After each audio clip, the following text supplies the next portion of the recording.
يا أهل السويدة، يا جبل الكرامة. من قلب سميع طلع رجل ما بيعرف الهوان، رجل رفع راسنا وقت الضيق. اسمه الشيخ حمود نصر. هالقصة مش بس عن رجل، هالقصة عن عزة جبل ما بيسلم كرامته. الشيخ حمود تربى بين صخور وجبال، بيئة بتحب الفروسية والنخوة. من صغره تعلم الشجاعة والعز، وكان معروف بهيبته بين الناس. لما اندلعت الثورة سنة 1925 ويوم سلطان باشا نادى الجبل، الشيخ حمود ما تردد ولا لحظة، شد حزامه ولبى الندى. الشيخ حمود ما كان مجرد مقاتل، كان قائد ميداني.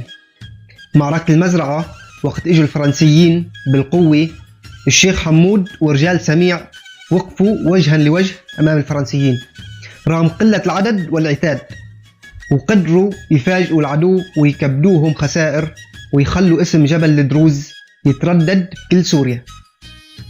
ترى هذه مش حكاية مجلبي، هذا موقف الناس بتحكيه لليوم.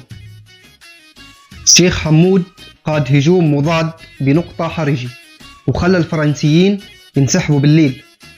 الناس بتحكي إنه شجاعته كانت سبب لبقاء الروح في الجبل، ووقت الحصار كان يدخل على القرى ليوفر السلاح والإمداد، ما خلى أهل سميع ينهزموا نفسيا. لما حاولوا يهزوا راية الثورة طل الشيخ حمود ورجاله وقالوا كلمتهم اللي كلنا بنعرفها: ما بتنزل راية الحرية من فوق ملعبنا. وفعلا حافظوا عليها بكل عز. هالمواقف مو بس قتالات، هالمواقف عزتنا ودرس لكل جيل انه الكرامة ما بتنباع. الشيخ حمود ما كان بس سيف ونار، كان عقل وتنظيم. رتب الامور بين القرى، صلخد، القرية، المزرعة، سميع، لانه الهدف واحد: مقاومة الاحتلال. كان يضم الناس، يخفف النزاعات الداخلية ويخلي التركيز على معركة الحرية. هالشي هو اللي خلى ثورتنا تصمد قدام قوة كبيرة. كان يعرف الرجولة بالكرم قبل القوة، يترك راحته وبيته ليعالج الجرحى، يدور على أكل ودواء للناس، ويحمي العائلات وقت الخطر.